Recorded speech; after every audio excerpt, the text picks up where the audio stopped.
عمل سے زندگی بنتی ہے، جنت بھی جہنم بھی۔ یہ مصرع علامہ اقبال کے اس مشہور شعر سے ماخوذ ہے۔ عمل سے زندگی بنتی ہے، جنت بھی جہنم بھی۔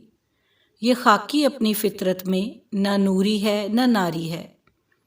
اس مصرعے یا شعر کا موضوع بحث یہ ہے کہ زندگی عمل، جدوجہد اور کوشش سے عبارت ہے۔ اس کی کامیابی کا انحصار عمل پر ہے۔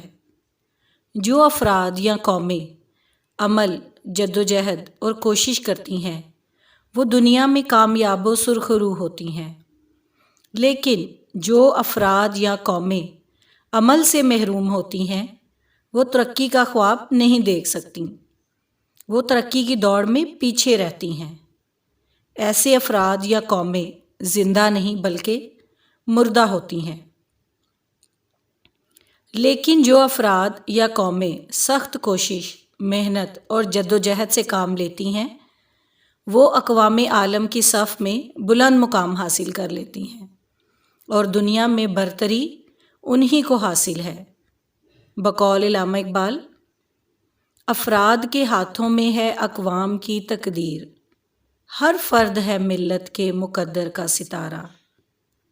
قرآن مجید میں بھی ارشاد ہوتا ہے، یعنی انسان کے لیے وہی کچھ ہے جس کے لیے وہ کوشش کرتا ہے۔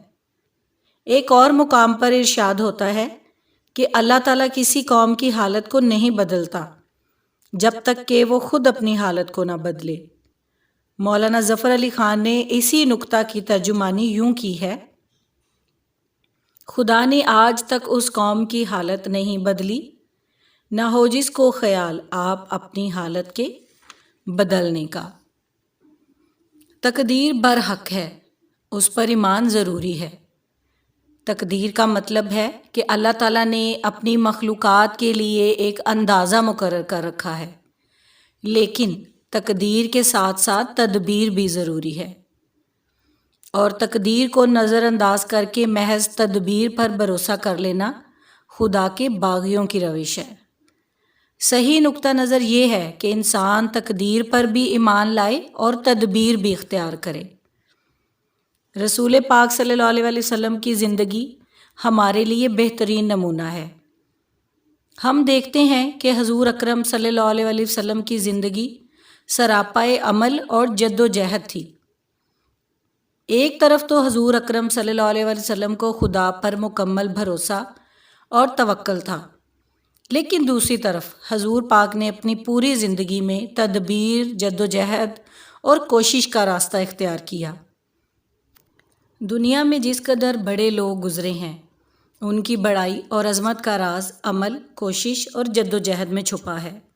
بظاہر وہ ہماری طرح کے انسان تھے، لیکن فرق یہ ہے کہ انہوں نے دن رات سخت محنت کی اور ایک لمحہ کے لیے بھی فراغت سے نہ بیٹھے۔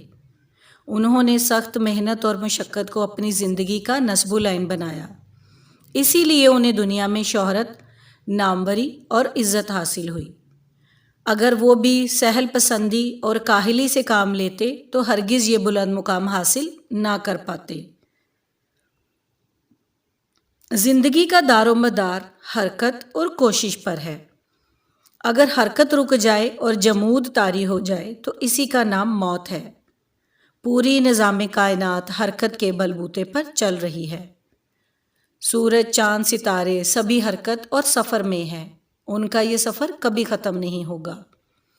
بقول علامہ اقبال، چلنے والے نکل گئے ہیں، جو ٹھہرے ذرا کچل گئے ہیں۔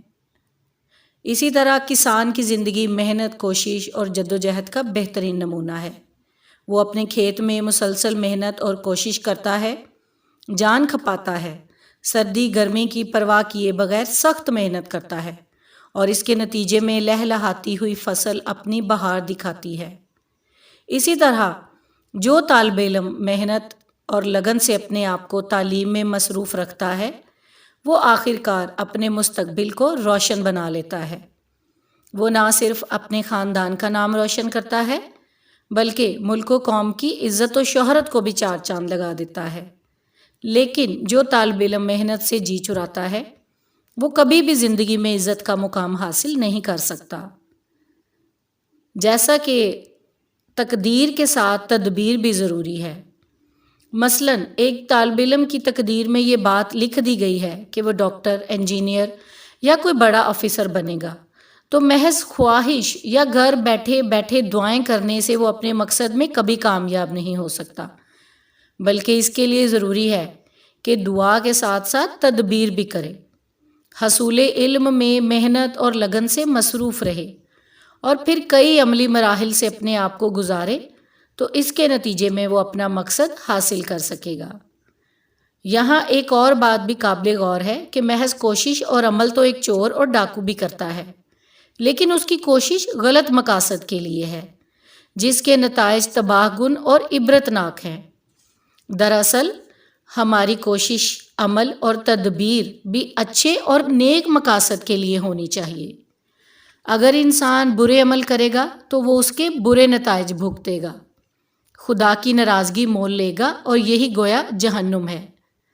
لیکن جو انسان اچھے عمل کرے گا وہ اس کے اچھے نتائج دیکھے گا، خدا اس سے راضی ہوگا، اور یہی جنت ہے۔ نتیجہ یہ نکلا کہ انسان کو چاہیے کہ وہ عمل بھی کرے اور اس کا وہ عمل نیک مقصد کے لیے ہو، یعنی منزل درست ہو۔ مثلاً اگر کوئی شخص کراچی جانا چاہتا ہے لیکن وہ اس گاڑی میں بیٹھ جائے جو پشاور جا رہی ہے، تو اگرچہ گاڑی حرکت کر رہی ہے لیکن وہ کبھی کراچی نہیں پہنچ سکتا۔ اسی طرح ہمارا پیارا وطن مسلمانوں کی مسلسل جدوجہد اور کوشش کا نتیجہ ہے۔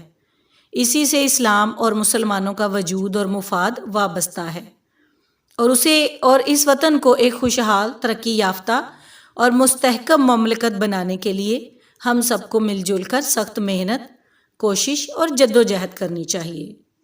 یہ اسلام کا نقطہ نظر ہے، اور نہ صرف اس خطے کے مسلمانوں کا سہارا ہے بلکہ پورے عالم اسلام کی ترقی اور استحکام کا ضامن ہے۔ بقول علامہ اقبال، اٹھ کے اب بزم جہاں کا اور ہی انداز ہے، اٹھ کے اب بزم جہاں کا اور ہی انداز ہے، مشرق و مغرب میں تیرے دور کا آغاز ہے۔